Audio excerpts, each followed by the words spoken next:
नमस्कार, स्वागत है आपका ईटी नाउ स्वदेश पर। मैं हूं आपके साथ पूजा त्रिपाठी और मुंबई स्टूडियो से कविता भी मौजूद हैं और आप देख रहे हैं योर स्टॉक्स। और अगले 1 घंटे में हमारा फोकस रहेगा आपके सवालों पर। अगर आपके कुछ सवाल हैं तो आप हमसे पूछ सकते हैं। सबसे पहले तरीका आपको बता देते हैं। तरीका बेहद ही आसान है। आप हमें फोन कीजिए, अपने सवाल हमें व्हाट्सएप भी कर सकते हैं। साथ ही सोशल मीडिया पर भी हम मौजूद हैं। फेसबुक, इंस्टाग्राम और ट्विटर के जरिए भी आप अपने सवाल हम तक पहुंचा सकते हैं। तो ये तरीका है और इसके ज़रिए आप हमसे जुड़िए। लेकिन कुछ ही देर में हम मार्केट एक्सपर्ट्स को अपने साथ जोड़ेंगे जो कि आपके सवालों का जवाब देंगे। लेकिन उसके पहले मार्केट का एक अपडेट ले लेते हैं। और आज नए शिखर पर बाजार पहुंचा है। हालांकि ऊपरी स्तरों से थोड़ा नीचे जरूर आया है, लेकिन 21,026 का आज रिकॉर्ड लेवल वापस से देखने को मिला। निफ्टी में, बैंक निफ्टी में भी शानदार तेजी थी और सेंसेक्स आज पहली बार 70,000 के पार निकला। तो ये तो था शुरुआती एक्शन, लेकिन अब हम देख रहे हैं कि ऊपरी स्तरों से थोड़ा नीचे आया है, करेक्शन आया है, बट वो करेक्शन भी वाजिब ही है। इस तरह का करेक्शन भी हम देखेंगे क्योंकि रिकॉर्ड लेवल्स पर इस वक्त बाजार कारोबार कर रहे हैं। सुबह आपको ध्यान होगा जो हमने आपको लेवल्स बताए थे वो 21,060 के आसपास का एक अहम रेजिस्टेंस लेवल बताया था और उसी के पास पहुंचने के बाद हम देख रहे हैं कि बाजार में एक गिरावट भी आ रही है। तो एक तेज करेक्शन आया है इस वक्त बाजार में, लेकिन अच्छी मजबूती 20,900 के 950 के ऊपर अभी भी फिलहाल बाजार टिका हुआ है। अगर स्टॉक स्पेसिफिक एक्शन देखेंगे तो आज तेजी है ओएनजीसी में, कोल इंडिया, अल्ट्राटेक, यूपीएल और टाटा मोटर्स जैसे स्टॉक आज अच्छी मजबूती के साथ कारोबार कर रहे हैं। वहीं गिरने वाले शेयरों में आज डॉक्टर रेड्डीज है आज का टॉप गेनर, क्योंकि कुछ नेगेटिव खबरें भी आई थी। कंपनी को की जांच हुई थी जिसमें कि फॉर्म 483 मिला, जिसके चलते डॉक्टर रेड्डीज इस खबर के चलते 6% नीचे आज कारोबार कर रहा है। इसके अलावा अन्य फार्मा स्टॉक्स में भी हम देखेंगे तो सिप्ला, अपोलो हॉस्पिटल, डिवीज लैब, यहाँ पर भी वीकनेस है। और विप्रो भी आज कमजोरी के साथ कारोबार कर रहा है। सेक्टर स्पेसिफिक एक्शन पर अगर नजर डालें तो आज सबसे ज्यादा तेजी है सरकारी कंपनियों में। सरकारी बैंक अच्छी मजबूती के साथ कारोबार कर रहे हैं और ऑयल एंड गैस स्टॉक्स में भी अच्छी तेजी देखने को मिल रही है। वहीं फार्मा, हेल्थ केयर और चुनिंदा पावर स्टॉक्स आज कमजोरी के साथ इस वक्त हम देख रहे हैं कि कारोबार होता हुआ दिखाई दे रहा है। मार्केट ब्रेथ ओवरऑल अभी भी फिलहाल पॉजिटिव है। हर एक गिरने वाले शेयर के सामने लगभग 2 स्टॉक्स ऐसे हैं जो कि मजबूती के साथ कारोबार कर रहे हैं। तो mid cap, small cap stocks में भी अच्छा एक्शन बना हुआ है ये मार्केट ब्रेथ, और फिलहाल सेंटिमेंट बाजार का पॉजिटिव ही नजर आ रहा है। ऐसे में आपके कुछ सवाल है तो तरीका आपको बता ही दिया है। और चलिए अब क्विकली एक्सपर्ट को भी शामिल करेंगे अपने साथ। हमारे साथ 2 खास मेहमान मौजूद है। एसएमसी ग्लोबल सिक्योरिटी से सौरभ जैन और आदित्य अरोड़ा भी हमारे साथ जुड़ चुके हैं। आप दोनों का ही बहुत बहुत स्वागत है शो पर। आदित्य, बाजार पर पहले तो अपनी राय दीजिए। आज वापस से हमने रिकॉर्ड लेवल्स देखे, लेकिन उसके बाद अब थोड़ी कुछ मिनटों पहले करेक्शन भी आया। क्या लेवल्स देख रहे हो? ये जो हल्का डिप आया है इसमें क्या एंट्री लेना चाहिए या अभी थोड़ा जिसके पास अभी होल्डिंग नहीं है उन्हें फ्रेश एंट्री लेने से थोड़ा अवॉइड करना चाहिए? आपकी क्या सलाह होगी बाजार पर? वेरी गुड मॉर्निंग पूजा जी। देखिए, मुझे लगता है कि अभी फ्रेश एंट्री नहीं लेना चाहिए अगर किसी ने पोजीशन नहीं लिया है तो, क्योंकि अभी बाजार इस लेवल पे आ चुका है कि ऑलमोस्ट रेजिस्टेंस पे पहुंच चुका है जो है 21,100, जहां पे एग्रेसिव कॉल राइटर प्रेजेंट है, तो फिर प्रॉफिट बुकिंग के पूरे चांसेस बनते हैं। तो इस डिप को अवॉइड करें, थोड़ा और नीचे आने का इंतजार करें, फिर नीचे से बाय करें।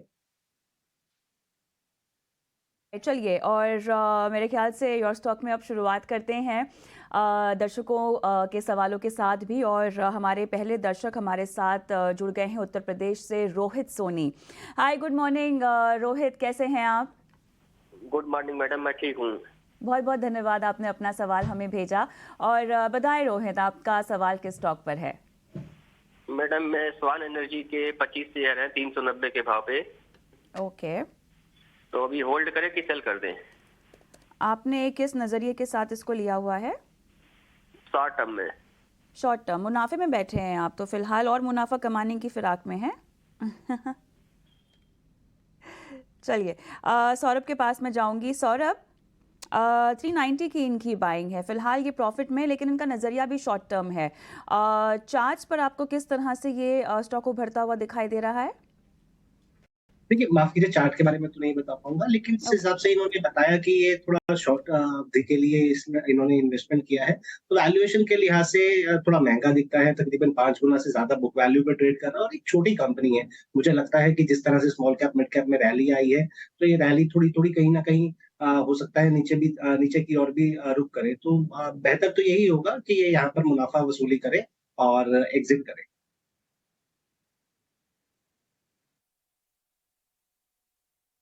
तो ये है सलाह स्वान एनर्जी पर। अब आगे बढ़ते हैं और अब आपके सामने एक ट्रेडिंग रणनीति भी लाके रखेंगे और रुक करते हैं अपने अगले सेगमेंट का ऑप्शन के चैंपियंस।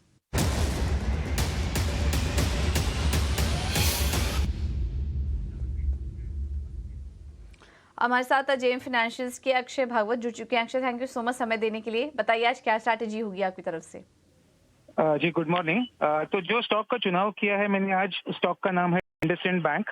बहुत ही स्ट्रॉन्ग चार्ट सेटअप है और अगर आप देखें तो जो फ्लो है अभी मोमेंटम का वो बैंकिंग में है। तो इंडसइंड बैंक का जो करंट डेरिवेटिव और टेक्निकल प्राइस सेटअप है 1600 प्लस के टारगेट दिख रहे हैं दिसंबर सीरीज में।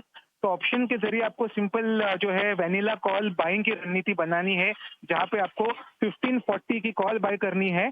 करीबन 33-34 का करंट रेट चल रहा है उसका। टारगेट बना के चले इसमें आप 50 से 57 का और स्टॉप लॉस बनाइए 22 का। लॉट साइज 500 है तो एब्सोल्यूट प्रॉफिट पोटेंशियल स्ट्रेटेजी में है 10,000 रुपए का और रिस्क बनेगा आपका 5,500 का। ओके, थैंक यू अक्षय आपका ये रणनीति सुझाने के लिए। तो इंडसइंड बैंक 1540 की कॉल खरीदने की सलाह है, जो कि इस वक्त 33 रुपए के आसपास कारोबार कर रही है। रिस्क रिवॉर्ड भी काफी अच्छा है, 50 से 57 रुपए का लक्ष्य यहाँ पर देखने को मिल सकता है। अधिकतम मुनाफा इसमें 10,000 का होगा, नुकसान 5,500 का है। उसके अकॉर्डिंग आप अपनी स्ट्रैटेजी अपनाइए और एक सेबी का डिस्क्लोजर भी आपके स्क्रीन पर चला देते हैं।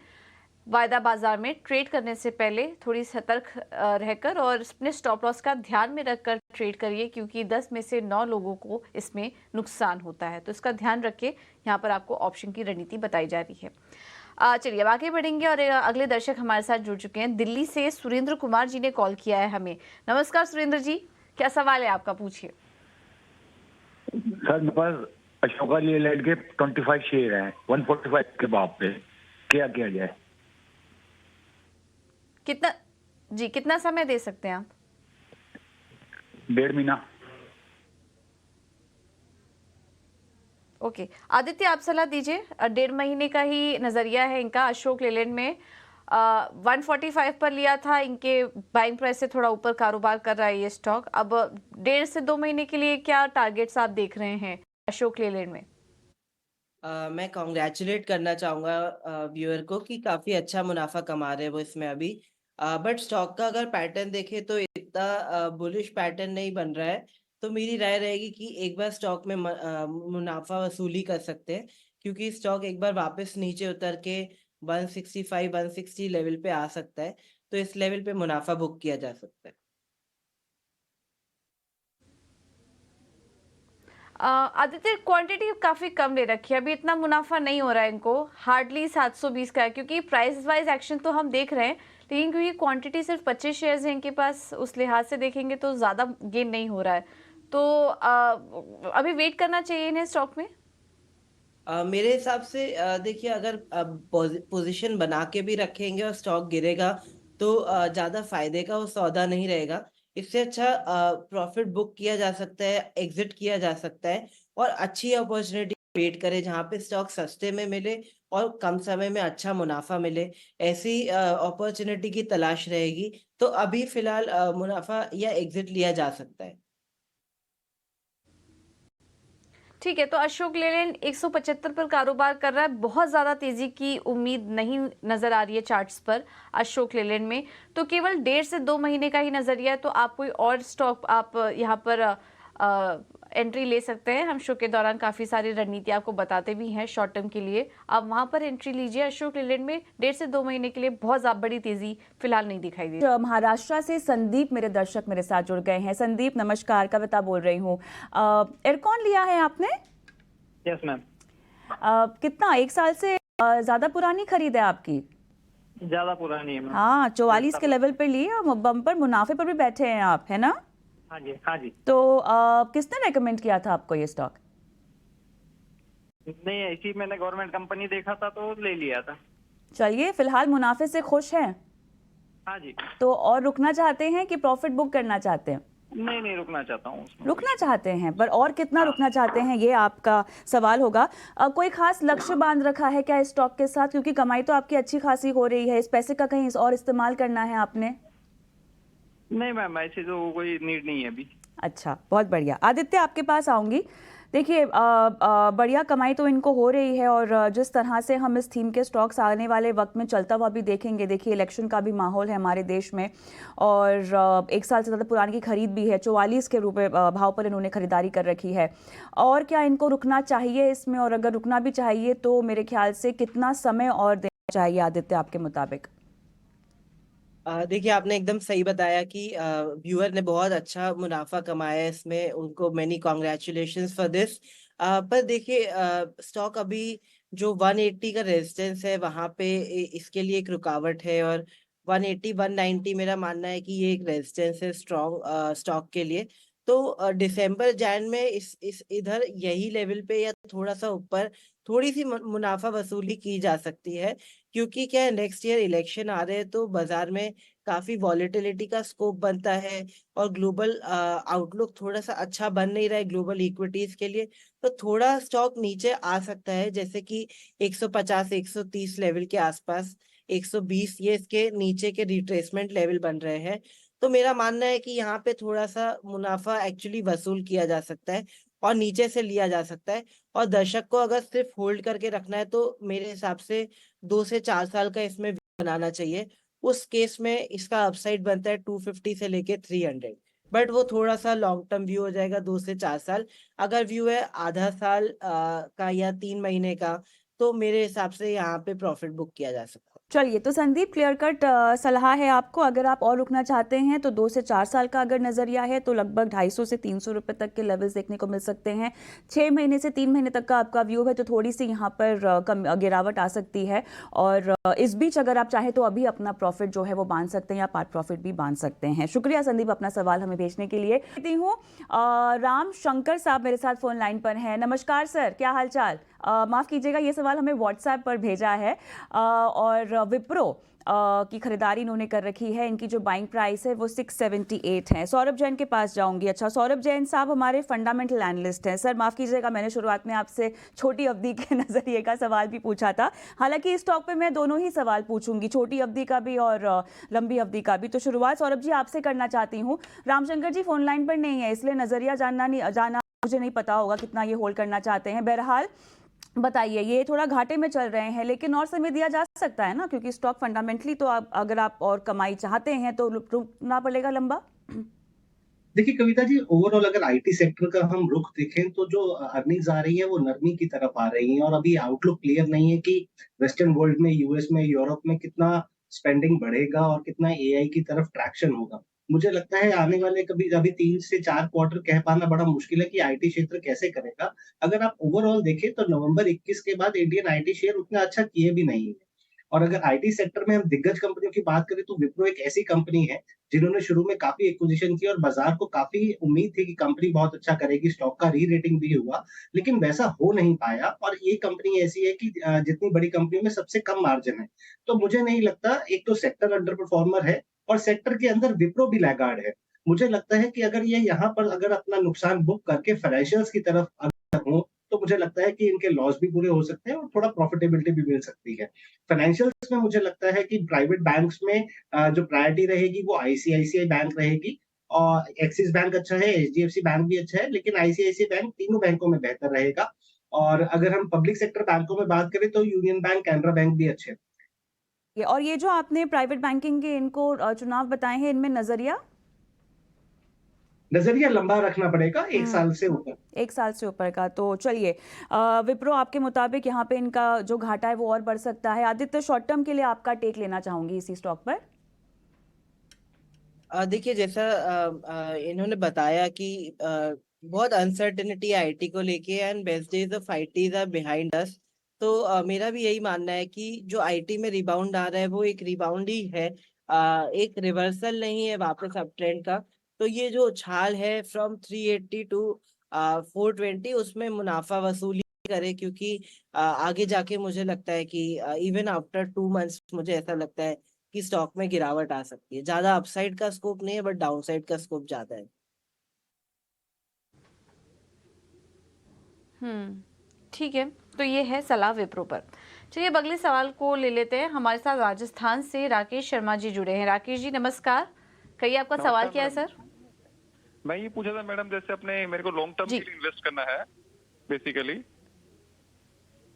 जी आप मेरी आवाज सुन पा रहे जी। हो? तो मैं जैसे आपको ओलेक्ट्रा, महिंद्रा एंड महिंद्रा, जी और एक तो ओलेक्ट्रा, महिंद्रा एंड महिंद्रा और हिंदुस्तान जिंक, ये शेयर्स कैसे रहेंगे लॉन्ग टर्म के लिए? अच्छा, ये आप पहली बार निवेश कर रहे हैं क्या? हाँ बिल्कुल। चलिए राकेश जी, पहले तो बहुत बहुत धन्यवाद आपका कि आप अपने निवेश की जर्नी की शुरुआत कर रहे हैं और आपने ईटी नाउ स्वदेश को चुना अपना सवाल पूछने के लिए और हमसे जानना चाह रहे हैं। हमारे साथ एक्सपर्ट्स के पैनल जुड़ेंगे, वो ज़रूर आपकी मदद करेंगे इसमें। तो Rakesh ji first time investor हैं, बाजार में निवेश करना चाह रहे हैं। सौरभ जी आप सलाह दीजिए, लॉन्ग टर्म के लिए निवेश करना चाह रहे हैं और 2 लाख रुपए हैं इनके पास जो ये बाजार में लगाना चाह रहे हैं। इन्होंने अपनी तरफ से कुछ स्टॉक्स आइडेंटिफाई भी किए हैं, ओलेक्ट्रा है, महिंद्रा एंड महिंद्रा, हिंदुस्तान जिंक। तो स्टॉक सिलेक्शन भी अच्छा ही है। ये कंपनियां हाल फिलहाल में काफ़ी अच्छा कर रही हैं और कुछ तो दिग्गज निफ्टी कंपनियां हैं। तो स्टॉक सिलेक्शन इनका कैसा है, इस पर सलाह दीजिए और किस तरीके से अपने फंड को डाइवर्सिफाई करें, थोड़ा इनकी मदद कीजिए आप। देखिए पूजा जी, जो इन्होंने स्टॉक्स बताए हैं, जैसे कि ओलेक्ट्रा गेन बताया है, कंपनी की ऑर्डर बुक बहुत अच्छी है। काफी इनको हर स्टेट से ऑर्डर मिला है इलेक्ट्रिक बसेस का, लेकिन अभी एग्जीक्यूशन देखना बाकी है। बाजार ने क्या किया, बाजार ने स्टॉक की री रेटिंग बहुत जबरदस्त कर दिया। अभी मुझे क्या लगता है कि आने वाले समय में अगर अर्निंग्स आएंगे भी तो स्टॉक नहीं बढ़ेगा, क्योंकि मल्टीपल का पहले ही एक्सपेंशन हो चुका है। महिंद्रा स्टॉक का चयन इन्होंने काफी अच्छा किया है। एसयूवी में कंपनी काफी अच्छी एक मार्केट प्लेयर है और नए-नए प्रोडक्ट लॉन्च कर रही है। प्रोडक्ट्स की काफी अच्छी डिमांड है। हिंदुस्तान जिंक पे मुझे ये लगता है कि कमोडिटी को अभी थोड़ा-सा छोड़ देना चाहिए, क्योंकि जिस तरह से ग्लोबल मार्केट्स में बातें हो रही है, ग्लोबल इकोनॉमिक स्लो डाउन की, और चाइना का डेटा भी अच्छा नहीं आ रहा। पीछे भी हमने डेटा देखा था, 9% डीग्रोथ आई थी उनकी ऑयल इंपोर्ट्स में। तो मुझे नहीं लगता कि मेटल्स उतना अच्छा करेंगे। हालाँकि मेटल कंजम्पशन कंपनियाँ अच्छा कर सकती हैं। क्योंकि ये नए निवेशक हैं, तो मुझे लगता है कि फाइनेंशियल्स, जैसे मैंने अभी बताया, बैंकिंग क्षेत्र बहुत अच्छा लगता है। ये बैंकिंग क्षेत्र के फंड में या ईटीएफ में भी पैसा डाल सकते हैं, तो वो इनके लिए ज्यादा मुनासिब रहे।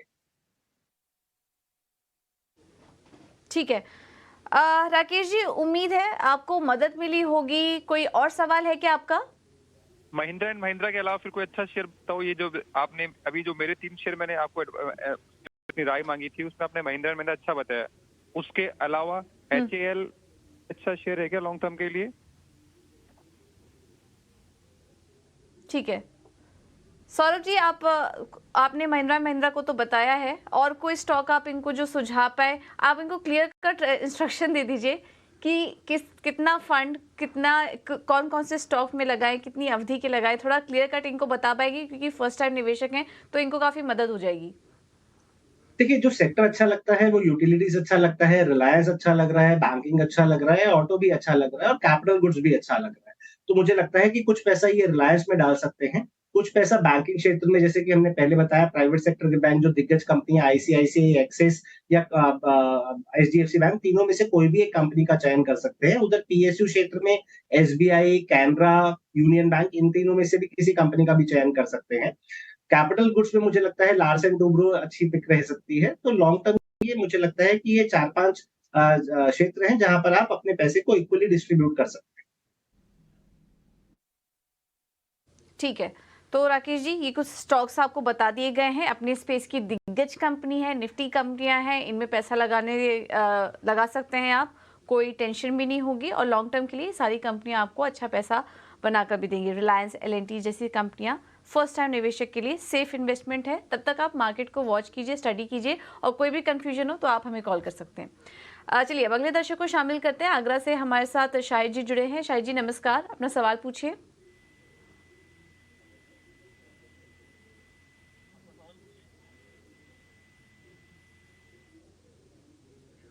चलो, उनसे संपर्क नहीं हो पा रहा है, लेकिन उनका सवाल है हमारे पास। वोडा आइडिया है इनके पास, 2000 शेयर्स इन्होंने 14 रुपये 40 पैसे पर लिया हुआ है। थोड़ा ऊपरी लेवल पर ले लिया है, उसी के आसपास स्टॉक कारोबार भी कर रहा है, क्योंकि 14 का भाव कुछ दिन पहले ही आया था और वहां पर इन्होंने एंट्री कर ली है।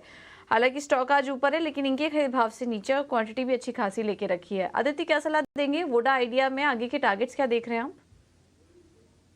देखिए, अगर मैं शॉर्ट टर्म की बात करूँ तो स्टॉक ने काफी अच्छा रन अप दिखाया है फ्रॉम लेवल्स ऑफ ऑलमोस्ट 5.75 से लेके 15 तक आ चुका है। तो अभी इसलिए स्टॉक में थोड़ी सी मुनाफा वसूली हो रही है, प्रॉफिट बुकिंग हो रही है। तो ये पैटर्न आइडिया में नहीं, बाकी सब स्टॉक्स में भी हो रहा है। बहुत ज्यादा रन अप के हिसाब से थोड़ी थोड़ी प्रॉफिट बुकिंग हर जगह देखने को मिल रही है। तो अगर निवेशक का 1-2 महीने का नजरिया है तो मैं कहूँगा एक स्टॉप लॉस फॉलो करके आप एग्जिट करें और फिर बाद में नीचे से लेने के अपॉर्चुनिटी ढूंढे, जैसे कि 12 का लेवल हो गया, 11 के लेवल, वहां पे स्टॉक एक अच्छा एंट्री बाय बनता है। तो अभी शॉर्ट टर्म में तो थोड़ा सा वीक ट्रेंड दिख रहा है, बट अगर निवेशक का बहुत लंबा नजरिया है, जैसे कि 3 साल से 5 साल, तो ये एक टर्न अराउंड स्टोरी है और वहां पे बड़े टारगेट देखे जा सकते हैं, जैसे 20, 25, 30 के, बट 3 से 5 साल के लिए। बट अगर कुछ महीने का ही व्यू है, हफ्तों का व्यू है, तो स्टॉक थोड़ा सा सॉफ्ट लग रहा है। ऑलराइट, चलिए दर्शकों की और भी बहुत सारे सवाल लेने हैं, लेकिन इस बीच आप ही से जुड़ी एक बहुत ही अहम खबर। अब छोटे निवेशकों के लिए एक बड़ी खबर है। छोटे निवेशक मतलब जो बहुत ही कम राशि से निवेश की शुरुआत करना चाहते हैं या निवेश का अपना पहला कदम रखना चाहते हैं, अब उनके लिए जल्द ही 250 रुपए की मंथली SIP आप कर पाएंगे। ऐसा हम क्यों कह रहे हैं? क्योंकि सेबी इस प्रस्ताव पर विचार कर रही है। किस तरह का विचार हो रहा है, किस तरह से 250 रुपए की SIP अब शुरू हो सकती है, तमाम डिटेल्स हमारे सहयोगी अंकुर मिश्रा लेकर पहुंच गए हैं। अंकुर, हमने देखा है कि कुछ म्यूचुअल फंड्स में ना 100 रुपए तक की SIP की जा सकती है, लेकिन अब मंथली आप 250 रुपए की SIP भी कर पाएंगे। ये एक बहुत बड़ा कदम प्रस्ताव, बताएं क्या डिटेल्स हैं आपके पास अंकुर? जी हाँ, सेबी बिल्कुल विचार कर रहा है कि 250 रुपए की SIP लाई जाए म्यूचुअल फंड इंडस्ट्री के लिए। हालांकि हम यहाँ पे ये भी साफ कर दें कि ये जो आइडिया है वो सिर्फ डिस्कशन स्टेज में है, इंडस्ट्री से बातचीत चल रही है कि जो डेटा है उसका असेसमेंट हो रहा है कि अगर 250 रुपए की SIP कर दी जाए 500 रुपए की बजाय तो क्या इम्पैक्ट होगा, वो पूरी स्टडी की जाएगी और उसके बाद ही जो रेगुलेटर है वो ड्राफ्ट गाइडलाइंस अगर उसको उचित लगेगा तो लेकर आएगा। लेकिन फिलहाल म्यूचुअल फंड इंडस्ट्री से इस पे चर्चा हो रही है। जो सूत्रों से हमने बात की वहां पर यही बताया गया कि HUL का सैशे मोमेंट हो सकता है कि जो आपने मिनिमम इन्वेस्टमेंट टिकट साइज बढ़ाई तो यहां पर म्यूचुअल फंड इंडस्ट्री के एसेट अंडर मैनेजमेंट और भी बढ़ सकते हैं। अभी के हम करंट डेटा की बात करें तो 50,000 करोड़ का जो आंकड़ा है वो लेटेस्ट मंथ में रिलीज हुआ है और साथ ही साथ अगर हम SIP की बात करें तो 17,000 करोड़ रुपए का जो आंकड़ा है वो पार किया है, पहली बार ऐसा हुआ है। और अब अगर सेबी विचार कर रहा है कि SIP की जो मिनिमम इन्वेस्टमेंट लिमिट है उसको घटाया जाए तो आगे जाके रिटेल निवेशकों के लिए काफी फायदेमंद होगा। बिल्कुल, शुक्रिया अंकुर। तो फिलहाल तो केवल प्रस्ताव के लेवल पर है, लेकिन अगर ये अमल में आ जाता है तो और भी आसानी होगी और ख़ास तौर से हम देख रहे हैं जो ऐप्स पर और डिजिटली लोग SIP करने को लेकर सहूलियत समझते हैं, उनके लिए ये एक बहुत काम की बात होगी। हालांकि 250 रुपये से अगर आप निवेश की शुरुआत करते हैं और अगर बढ़ाएंगे भी नहीं तो आगे चलकर करोड़ों कैसे कमा पाएंगे, इसका पूरा गणित मैं आपको शाम को 4 बजे बनो अपना फाइनेंस मिनिस्टर में बताऊंगी। और भी सवालों को शामिल करेंगे। हमारे साथ पुणे से किरण जुड़ चुके हैं फोन लाइन पर। किरण जी नमस्कार, किस स्टॉक पर सवाल है आपका, पूछिए। मैडम मेरा मिष्टान्न फूड पे सवाल है। मैंने 1000 शेयर लिए हैं 15 रुपए 75 पैसे से, तो लॉन्ग टर्म इन्वेस्टर हूँ मैडम, तो जानना चाहता हूँ उसका भविष्य क्या होगा। भविष्य तो मिष्ठान फूड्स का पिछले काफी समय से मतलब कुछ ट्रेंड भी अच्छा नहीं रहा है और आगे भी भविष्य थोड़ा ठीक लग नहीं रहा है इस कंपनी का। लेकिन सवाल आपका ले लेते हैं, लॉन्ग टर्म के लिए मिष्ठान फूड्स कैसा लग रहा है? सौरभ जी आप सलाह दीजिए। प्राइस एक्शन काफी समय से कुछ है नहीं स्टॉक में और इनकी भी खरीद 15 रुपए के आसपास है, अभी हाल फिलहाल की खरीद इनकी भी लग रही है, बहुत मामूली मुनाफा हो रहा है। लेकिन लॉन्ग टर्म के लिए स्टॉक सिलेक्शन सही है क्या, या फिर कुछ बदलाव कर ले अपने पोर्टफोलियो में? पूजा जी, मुझे नहीं लगता कि लॉन्ग टर्म के लिए थोड़ा बेहतर ये कंपनी है। अगर आप कई सालों में इसे देखें तो स्टॉक नीचे ही आया है, अभी हाल-फिलहाल में साल 2 साल में ऊपर उठा भी है। लेकिन कंपनी बहुत छोटी है, 1000 करोड़ से कम की मार्केट कैप है, बुक वैल्यू में भी तकरीबन शायद 15 गुना में चल रहा है, अभी भी लॉस कर रही है। ऑपरेशनली कंपनी उतनी अच्छी नहीं है, निकल जाना ही बेहतर विकल्प होगा। मैं समझता हूँ कि अच्छी बड़ी मिड कैप में या लार्ज कैप में पैसा डालना इस तरह महँगे बाज़ार में ज़्यादा अच्छा होगा। और अगर ये कहीं बाजार में करेक्शन आ जाती है तो कई बारी इस तरह के स्टॉक्स बेचना भी बड़ा मुश्किल हो जाता है, नीचे का काउंटडाउन शुरू हो जाता है। तो सलाह यही रहेगी कि आप इसमें से मत चलिए आगे बढ़ते हैं और मेरे साथ उत्तर प्रदेश से हरिचंद्रम साहब जुड़ गए हैं। सर नमस्कार। नमस्कार सर। बताइए आपके किस किस स्टॉक पर सवाल हैं? मैम मेरा ये इस पे है, पारस डिफेंस के ऊपर मेरा थोड़ा सा सवाल है और जीवन फाइनेंस के ऊपर मेरा सवाल है। पारस डिफेंस की आपकी खरीदारी 813 की है। हाँ 813 की है मैम। और उज्जीवन में?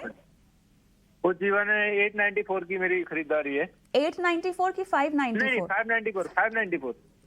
हाँ, और नजरिया आपका क्या है दोनों ही स्टॉक में?